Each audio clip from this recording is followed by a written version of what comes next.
tema do sermão de hoje é 10 passos para a felicidade. Eu acho que está bem claro já sobre o que é o assunto de hoje. E aí eu queria começar fazendo um questionamento aí para vocês. Já pensou em viver na fronteira do Afeganistão com o Paquistão? Eu fui pesquisar. Nesse lugar, é um lugar que é administrado, né, é um local lá da fronteira entre o Afeganistão e o Paquistão, que é administrado pelo Paquistão, mas eles não dão muita bola para aquele lugar, não tem uma administração local. E aí então é um local sem lei, é um local onde é dominado pelo crime, em que não existe nenhum tipo de regra, e as facções criminosas dominam então esse local. Agora imagina a gente vivendo num local desse, né? Não deve ser agradável, não deve ser nada agradável. Outro local também que eu achei interessante trazer aqui é a Somália. A Somália é um país que vive em guerra civil. Inclusive, lá tem muitos piratas que eles saem, né, com seus barcos para o mar e saqueiam navios. E uma boa parte da população lá faz esse tipo de coisa. Por quê? Porque lá não existe um governo que consiga governar o país.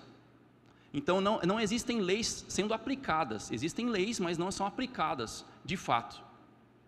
E aí eu pergunto para vocês, né, qual que seria o problema da gente viver em um local como esse? Por que é tão ruim a gente viver em um local como esse? É claro que, né, tem os seus problemas na economia, mas qual que seria o maior problema em a gente viver em local assim? Eu me lembro de uma vez meu pai, ele era fiscal do estado um tempo, e ele fiscalizava lá na fronteira do Paraguai com o Brasil, e tinha um local lá, específico, que várias vezes eles viam corpos jogados lá, que nem a parte brasileira ia ver, e nem a parte paraguaia, ficava lá.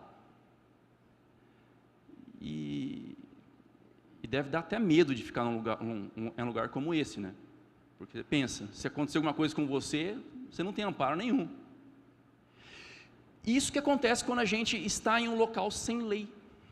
Então eu acho que o meu ponto aqui já ficou claro já, né? Nós precisamos de leis. Sem leis, nós não conseguimos viver. Nós não conseguimos ter tranquilidade, nós não conseguimos ter paz, nós não conseguimos conviver. E aí, né, as leis existem, é claro, nos países, e graças a Deus que aqui no Brasil nós temos um sistema legal bem avançado, né, que nos ampara. E nós temos inclusive as pessoas que fazem valer essa lei, que é o judiciário, polícia, né? Então, eu me sinto mais seguro do que se eu vivesse na Somália, por exemplo, de andar nas ruas. Porque aqui nós temos um sistema legal bom. Agora eu pergunto, tá? A despeito disso, nós temos um sistema legal bom. As leis humanas, elas abrangem toda criatura debaixo da terra. A gente já viu que existem pessoas que vivem sob regimes que quase inexistentes de lei, né? E não existe uma uniformidade legal em todo o país, em todo o mundo, quer dizer. Eu até coloquei a símbolo da ONU aí, que é uma tentativa de unificação de algumas coisas, mas não existe tanto sucesso assim, né? Existem muitos países que simplesmente não dão muita bola para essas organizações internacionais. E as leis humanas são perfeitas? Não, né? Acho que não precisa nem falar. Nós temos legislações muito boas, mas que não são perfeitas. E, principalmente, algo muito importante, elas são eternas? Não são eternas, né? Elas mudam, né? Existem vários mecanismos. Inclusive, né, assim, nós temos até mudanças de interpretação das mesmas leis que acontecem frequentemente. E aí a gente conclui que a gente precisa de algo mais confiável. A gente precisa de algo mais confiável. É muito bom ter leis nacionais. No próprio antigo Israel, eles tinham leis nacionais, leis civis, leis penais, e isso é essencial, essencial. Mas deve haver algo acima disso, além disso. E aqui então nós temos, primeiramente, a palavra de Deus. Imagine, Deus, ele, por algum motivo que eu desconheço, ele escolheu transmitir a vontade dele para nós, primariamente, por algo escrito. Ele escolheu. E o Deus Todo-Poderoso, que criou os céus e a terra, escolheu colocar as leis dele aqui, nesse local, a palavra de Deus. Só que existe uma parte da palavra de Deus que tem a vontade de Deus de uma maneira condensada, de uma maneira resumida. E essa parte está em Êxodo 20, que são os 10 mandamentos.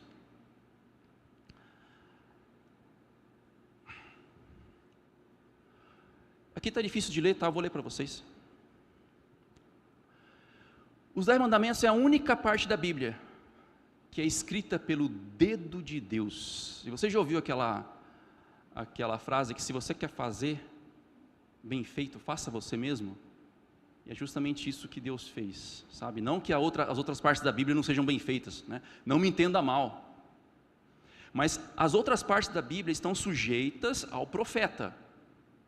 Então o profeta, ele fala a vontade de Deus através da sua ótica, é claro, inspirado pelo Espírito Santo, de tal forma que ele não cometa erros, mas é através da ótica dele. Agora os 10 mandamentos, não. Deus, ele escreveu exatamente o que tinha que estar lá. Será que não é uma lei especial, diferente das outras? Escrito na pedra. E aqui eu estou... Tá? Se alguém quiser, eu não vou ler esses versos aqui, porque não vai dar tempo. Se vocês quiserem, quem quiser tirar uma foto aqui e tal, tá? Fica à vontade. Escrito na pedra, e a gente vê Deus escrevendo 2 vezes, né, na Bíblia.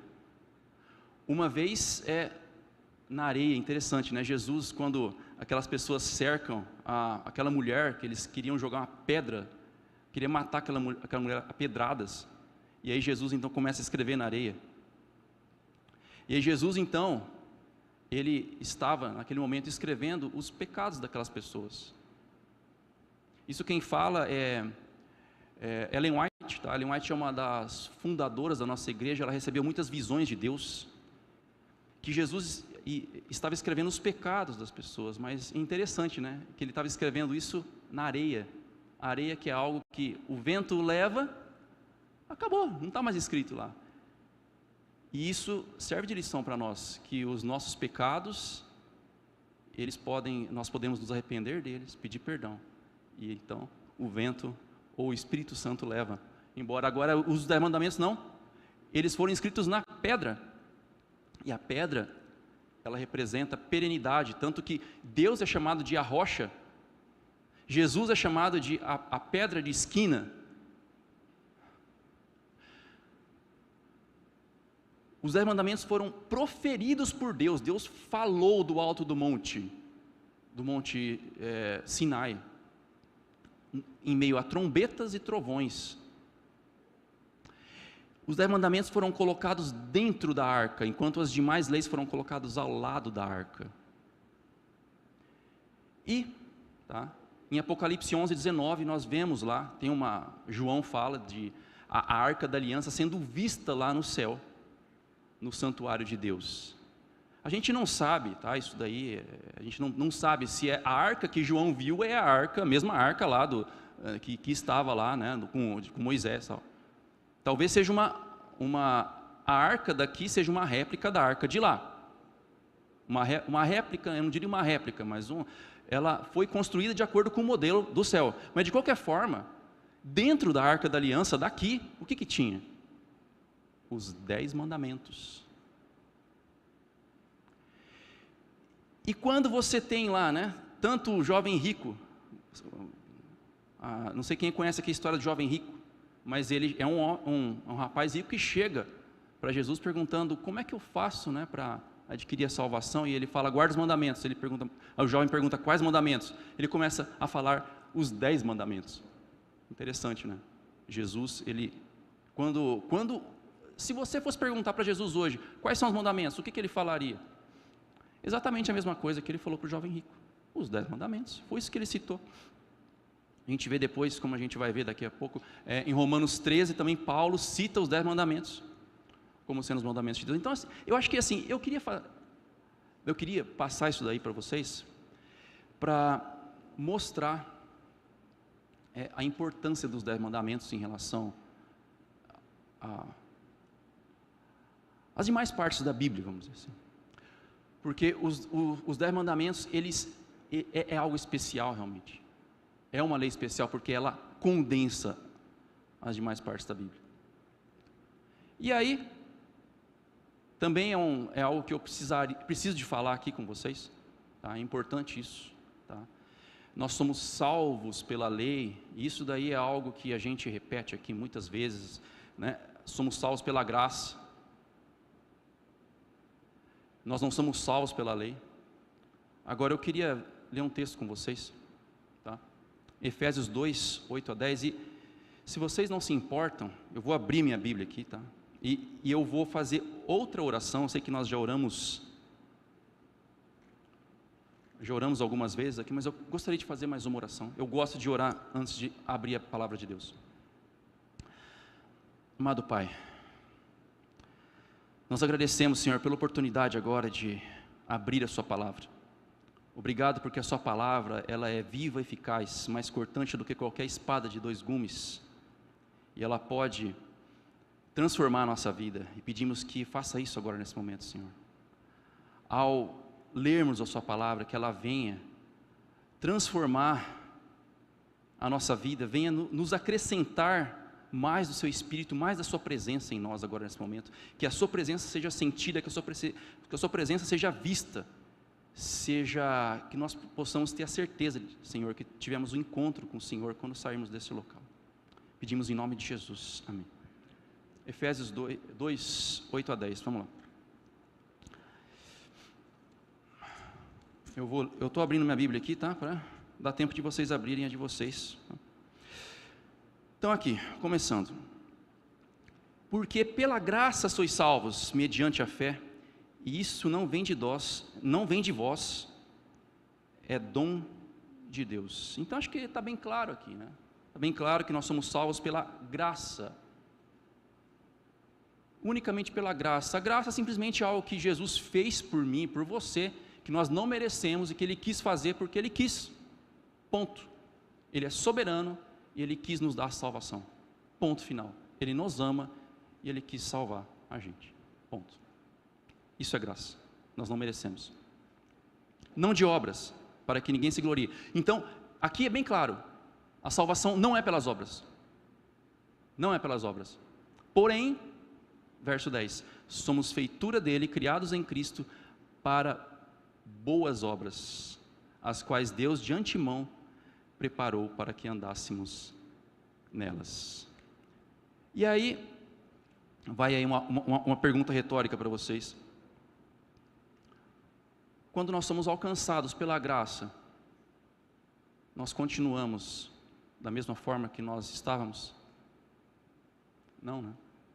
Não. Não sei aqui quem já passou por um processo de conversão.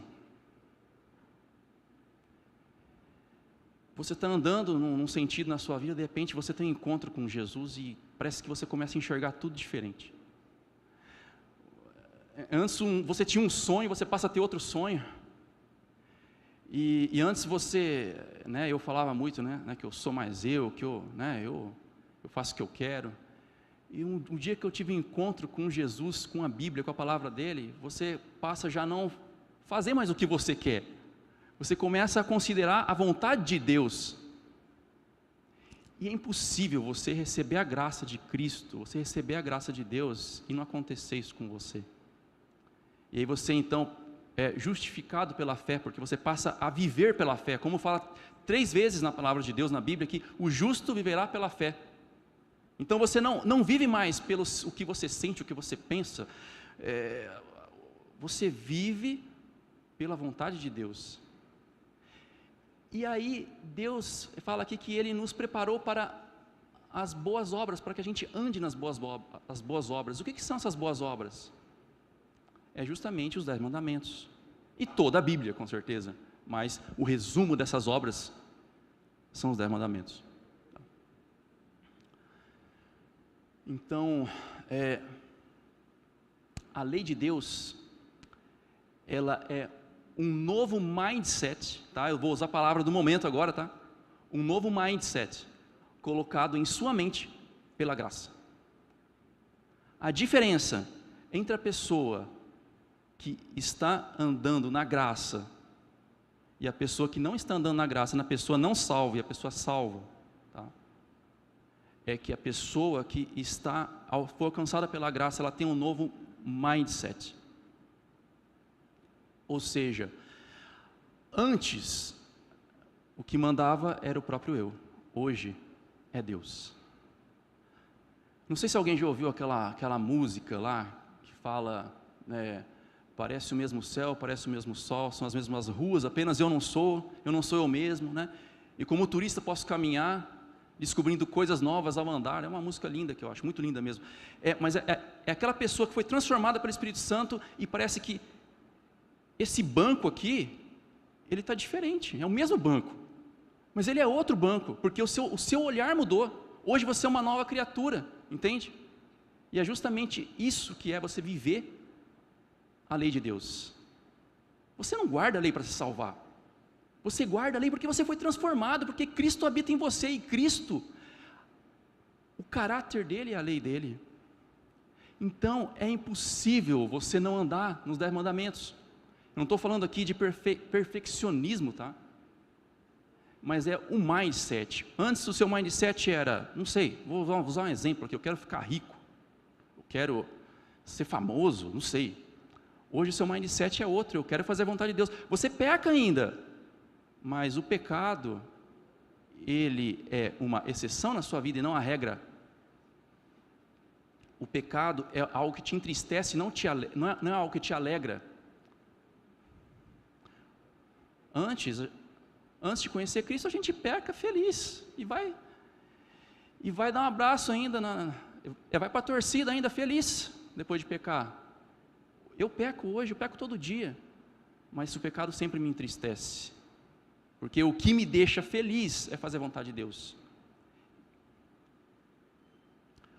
Um exemplo, tá, que eu não vou também ler aqui com vocês, os frutos do Espírito, que estão em Gálatas 5, 19 a 23, os frutos da carne é o mindset antigo, é o mindset da carne, que é impureza, lascívia, iras, contendas, bebedices.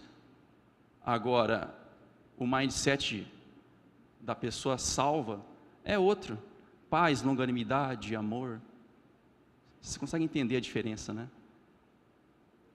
Os 10 mandamentos estão dentro de você, no seu coração. É isso que acontece. Quando você tem encontro com Cristo, Cristo vai lá, coloca a lei dele no seu coração. E é isso que acontece com você.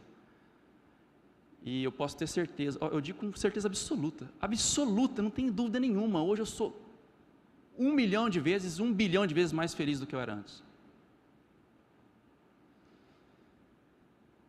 E aí, mais uma pergunta para vocês. Qual a relação entre a lei de Deus e o amor? Deve haver um equilíbrio entre os dois? Deve haver um equilíbrio entre você guardar a lei de Deus e você amar? Você deve fazer um meio termo. Eu já ouvi isso, tá? Por isso que eu estou falando isso para vocês. Que nós temos que... tudo na vida é equilíbrio. Eu não gosto muito, tá, disso daí. Eu não gosto muito disso. Porque a gente não pode ter um equilíbrio entre santidade e, vamos dizer assim, pecado, né? A gente não deve visar isso, a gente deve visar a santidade. Nós não vamos conseguir ser perfeitos, mas nós devemos visar a santidade.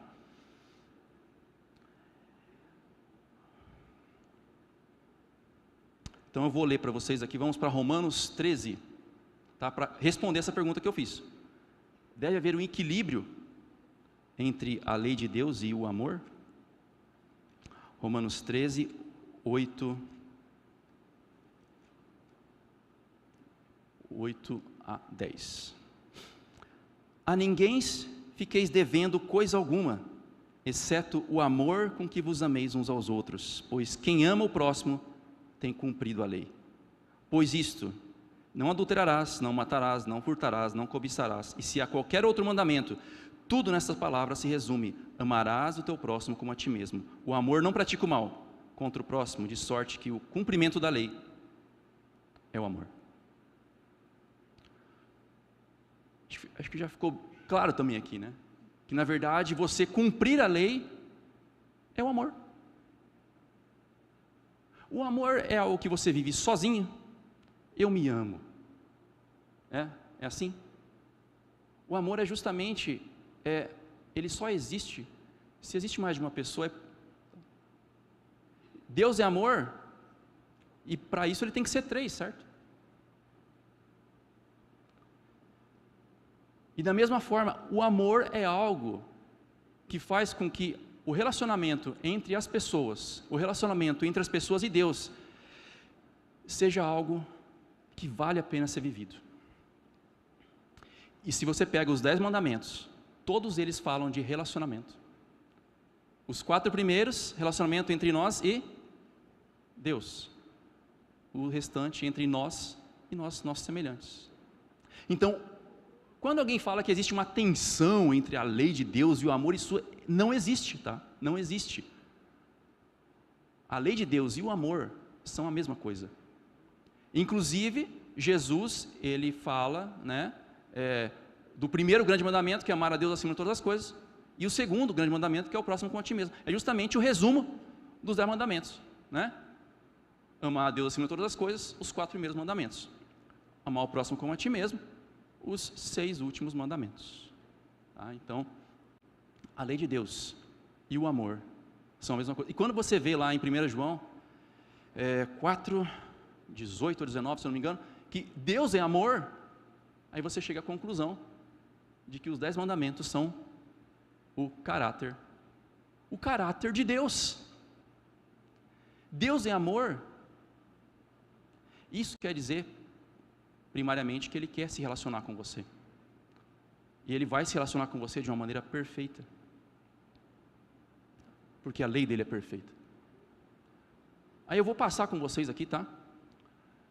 Rapidamente aqui os 10 mandamentos, e a gente vai ver como que ele sintetiza as demais leis.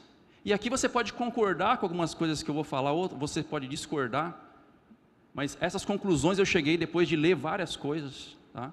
Não existe consenso sobre isso, mas eu gostaria de falar aqui, né, sobre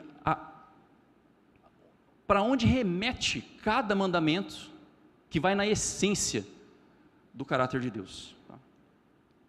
Então, eu vou ler daqui mesmo, tá? Então, falou Deus todas essas palavras aqui.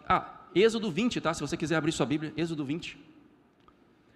Então falou Deus todas essas palavras: eu sou o Senhor teu Deus que te tirei da terra do Egito, da casa da servidão. Então antes dele começar a falar os 10 mandamentos, ele fala quem ele é. Que ele é o Deus que tirou você da terra do Egito, da casa da servidão. Então antes da gente começar a guardar a lei de Deus, nós precisamos ser resgatados. É quando Cristo chega na nossa vida e tira a gente da casa da servidão. O que é a casa da servidão hoje trazendo para o nosso dia? Exatamente, Sandra, o pecado. Antes nós éramos escravos do pecado, então Cristo chega e nos liberta. E aí então, Ele coloca a lei dele no nosso coração.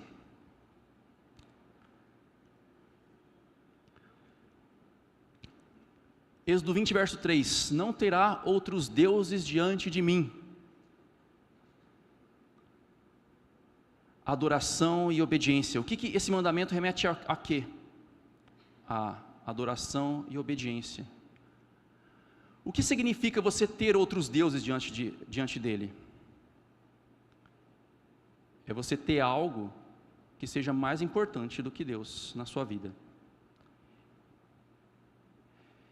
E é justamente o que Deus fez com Abraão, quando ele mandou Abraão sacrificar Isaque. Ele queria, né, que Abraão, na verdade, mostrasse para todo o universo que Deus era o primeiro na vida dele, por mais que ele amasse muito Isaque. E Abraão mostrou isso, com muita dificuldade, tá? Eu não sei se eu conseguiria fazer o que Abraão fez, não sei mesmo, eu acho que eu não conseguiria.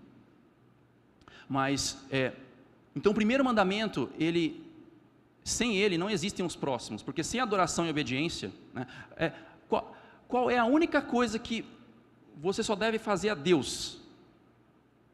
Adoração, certo? Adoração.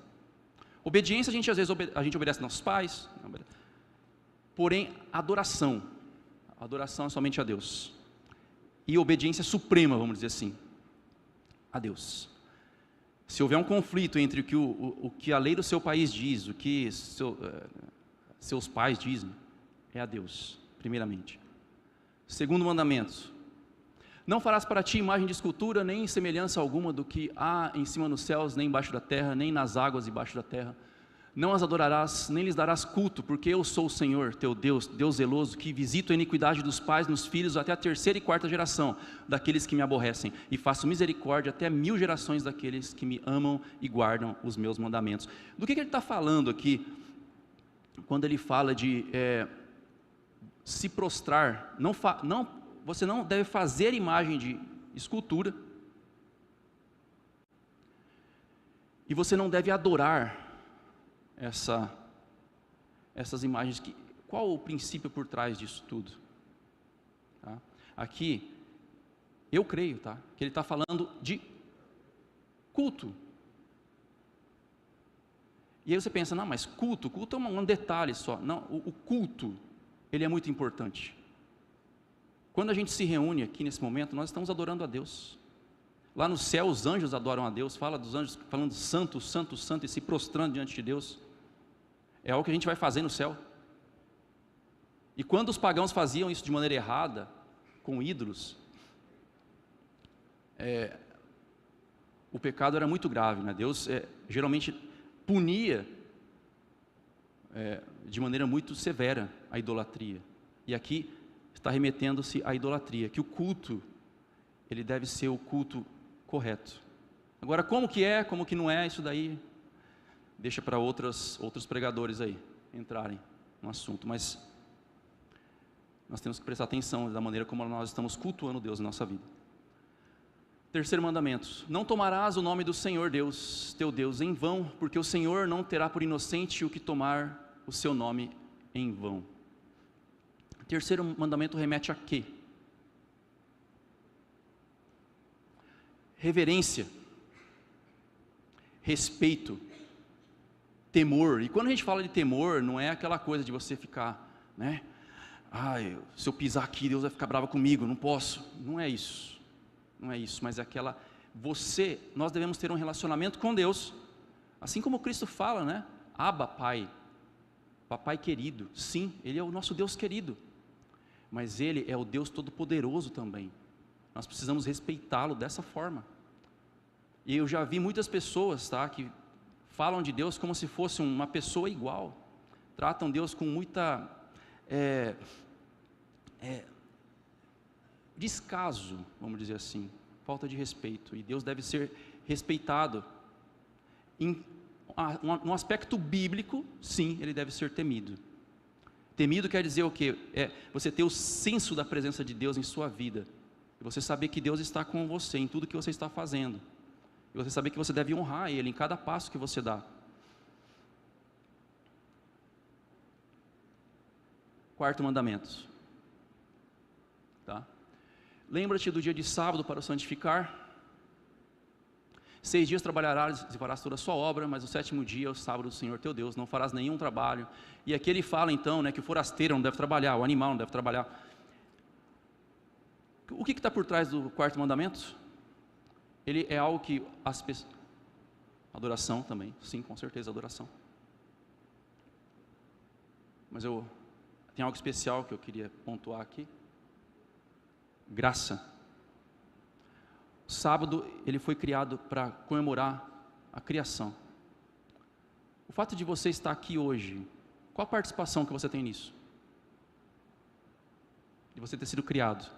Qual a participação que você tem nisso? Zero. Deus resolveu que você deveria vir à existência, ponto. Isso é graça. Quando você pega em Deuteronômio 5, que ele fala que nós devemos guardar o sábado por causa que Deus nos tirou da terra do Egito, a redenção. Qual o mérito que você tem na sua redenção? Zero. Sábado é graça. Antes de ser um memorial, ele é um memorial à criação e à redenção, sim, mas ele é um memorial à graça. A graça. E existem pessoas, né, e eu falo isso com tristeza, que falam que quem guarda o sábado é legalista. É o oposto. Na verdade, quando você para de trabalhar no sábado, você fala, agora quem vai trabalhar é Deus, você está falando que Ele é um Deus poderoso, e que você não é nada, que o trabalho dEle é muito mais eficiente do que o seu. Quinto mandamento: honra teu pai e tua mãe, para que se prolonguem os teus dias na terra que o Senhor teu Deus te dá. Qual o princípio por trás disso aqui? Gratidão.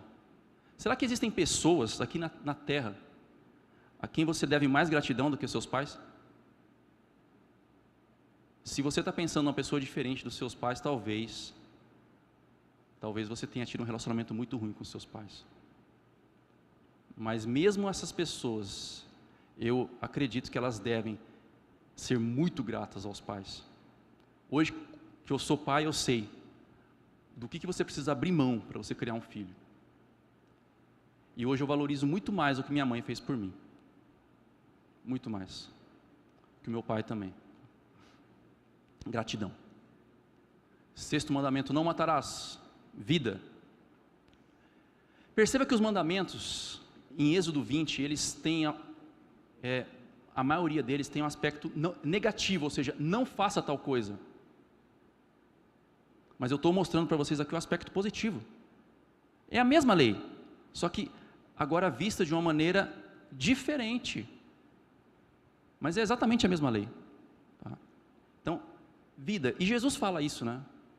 Jesus fala que só de você xingar alguém, você já está matando. Então, o não matarás, ele é um mandamento que ele celebra a vida. E nós devemos viver para fazer a vida das pessoas melhor do que elas são. Hoje você está aqui na terra para você fazer a vida das pessoas ao seu redor melhor do que elas são. E levar sim a salvação para elas. Trazer vida para elas. Tá? Sétimo mandamento: não adulterarás. Pureza, tá? E aí você pode pensar, mas pureza, Eric? Sim, aqui está falando muito. Aqui, quando fala adultério, é relação conjugal, tá? Tem gente que fala assim, não, porque adulterar um produto. Não, isso não tem a ver com o sétimo mandamento.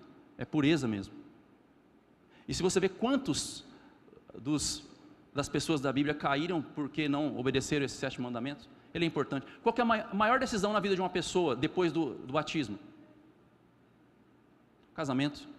Será que não teria um mandamento para isso? Vamos lá. Não furtarás. Trabalho. E eu coloquei caridade aqui também. Porque a pessoa que furta, ela está fazendo o quê? Ela está adquirindo coisas sem trabalho. Certo? Imagina que dá trabalho furtar também, mas trabalho honesto, né? Aquele trabalho que você faz realmente para você, e que você merece, você ganha. E você trabalha para quê? Para abençoar a sua família? Com certeza, mas também para abençoar o próximo. Então, trabalho, caridade. Vamos lá. Não dirás falso testemunho contra o teu próximo? Verdade. E é importante para Deus. Na verdade, é essencial, né? Nós sermos verdadeiros. Eu já ouvi muita gente falar que odeia pessoas falsas. Eu já ouvi muito falar isso. E o que é uma pessoa falsa? É aquela pessoa que na sua frente parece um, atrás é outro. Aí, esse mandamento aqui que você está transgredindo. Pessoa que quer parecer algo que não é. às vezes até gasta mais dinheiro do que ganha, para parecer algo que não é. Cristão não precisa disso. Cristão, ele é verdadeiro. O que ele é, ele é. 10º mandamento: não cobiçarás a casa do teu próximo, não cobiçarás a mulher do teu próximo, nem o seu servo, nem a sua serva, nem o seu boi, nem o seu jumento, nem coisa alguma que pertença ao teu próximo. Humildade, contentamento. Não sei se você agradece a Deus pelo que você tem, ou você está sempre querendo mais e o que você tem é ruim. Você sempre está visando mais. Não há problema, tá? Eu quero mais, eu quero crescer profissionalmente, mas eu agradeço todos os dias, eu agradeço a Deus pelo que eu já tenho, porque foi Ele que me deu, e se foi Ele que me deu, é maravilhoso, é perfeito. Você se contentar com o que Deus te deu, você não querer superar o próximo. O fulano tem alguma coisa lá, um carro, eu quero ter um carro igual dele ou melhor. Não, você não precisa disso. Você já tem Deus, você tem tudo, tá? E aqui eu estou, para terminar, né? É uma foto da minha família. Eu estou aqui no Parque das Nações Indígenas. A gente está fazendo um culto de pôr do sol. Não sei se alguém aqui não sabe o que é isso, mas a gente vai, né, num local em meio à natureza, e a gente canta louvores, a gente abre a Bíblia juntos. Não foi sempre assim. Me lembro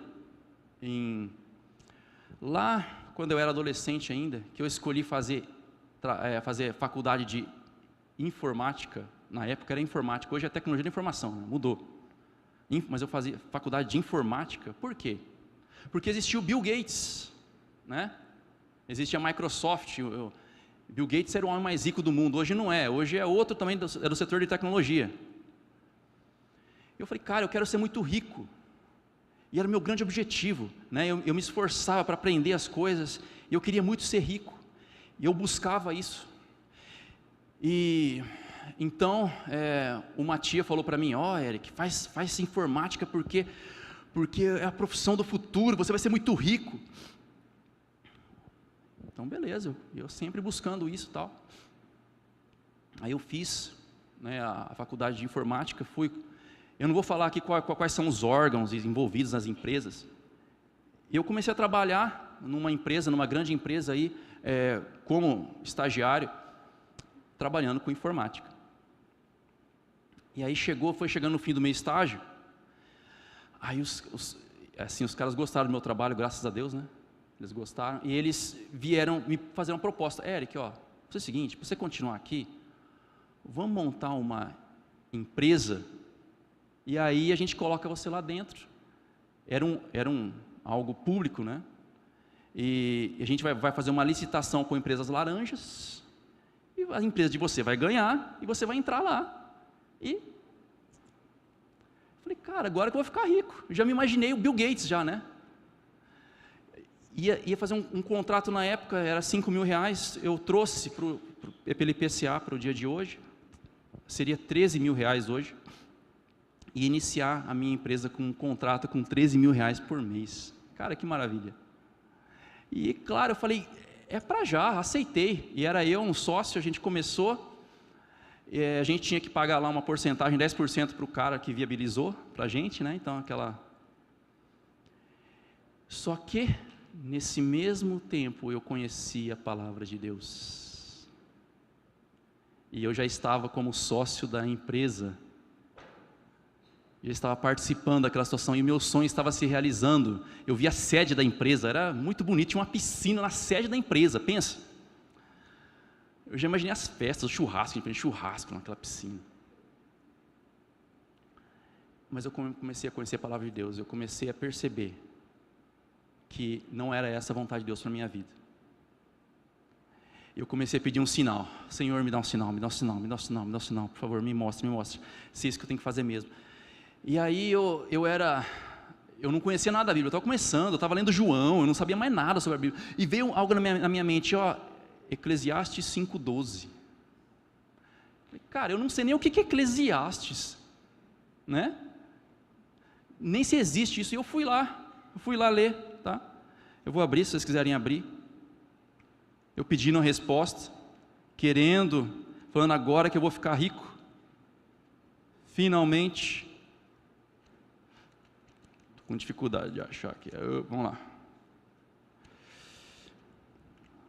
aí, 5:12,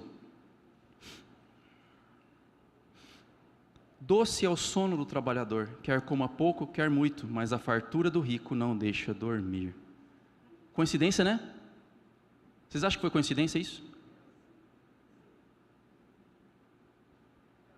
Deus falou diretamente comigo, Eric, não é esse o sonho que eu tenho para você. Se você vai ficar rico, se você não vai ficar rico, não vai ser dessa forma. Agora o que eu quero, Eric, eu quero que você esteja em paz, que você deite no seu travesseiro à noite e durma feliz porque você está comigo. E o que eu fiz? Fui lá, falei com o meu sócio, falei com as pessoas, falei, eu estou largando. Como assim, Eric, você está louco? Você vai largar? Como assim largar? Não, eu estou largando. Daí fizeram várias propostas para mim. Não, o problema é a comissão que você está me dando. Não, eu abro mão da comissão, não tem problema. Não, eu não quero. O negócio já começou errado, eu não quero. Meu objetivo agora é estar ao lado de Jesus. Acharam que eu era louco? Saí. Esses dias atrás eu encontrei um amigo meu, né? Eu passei um tempo desempregado, não vou entrar em detalhes aqui agora. Aí, depois de 1 ano desempregado, não conseguindo emprego na Brasil Telecom de call center, porque eu guardava o sábado, que eu ia ganhar R$400 por mês, não consegui esse emprego. Eu passei num concurso, fui chamado, tal. Estou lá até hoje, graças a Deus, que Deus me deu. E aí chegou um dia, encontrei esse meu amigo novamente, e ele olhou para mim assim, e eu gosto muito dele, um amigão, meu sócio na empresa. E aí, rapaz, que carro que você está? E aí ele mostrou o carro dele, eu mostrei o meu, o carro dele estava muito melhor que o meu, muito mais caro, muito melhor. E vocês acham que eu fiquei triste? Não. Eu falei sorrindo, eu estou com um golzinho velho lá. Falei feliz, porque o principal está aqui, ó. A lei de Deus, os 10 mandamentos, é isso. Os 10 mandamentos é isso. É você viver de acordo com a vontade de Deus. Deixa Deus colocar os 10 mandamentos na sua vida, no seu coração. Deixa Ele entrar aí, ó, onde às vezes a gente tem protegido coisas que não valem, não vão te fazer feliz. Porque o que vai te fazer feliz é isso, você e sua família adorando a Deus juntos. É isso que vale a pena nessa vida. Vamos colocar em pé, vamos orar.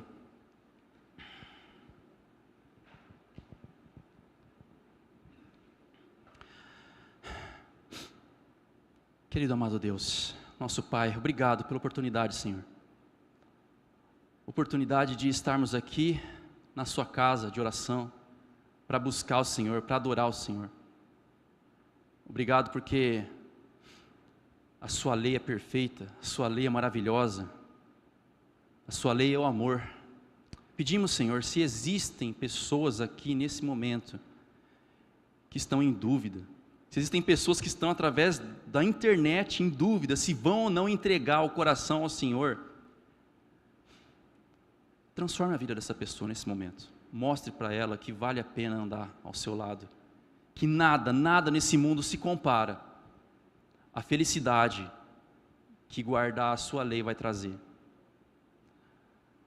Convença essa pessoa através do seu Espírito Santo, e que ela venha a ser uma cidadã do seu reino, assim como muitos de nós aqui somos, tendo o prazer de andar ao seu lado, de adorar o Senhor, de obedecer ao Senhor e viver ao seu lado. Abençoe grandemente essa igreja, Senhor, que essa igreja sempre seja um instrumento para levar o seu evangelho a todo mundo, presencialmente e pela internet. E abençoe, Senhor, a cada um aqui, essa semana seja uma semana de muitas bênçãos, muitas vitórias, para cada um aqui, proteja a vida de cada um aqui, mas essencialmente que essas pessoas andem na sua lei, andem no seu amor e ao seu lado nessa semana que vem. É o que pedimos em nome de Jesus. Amém.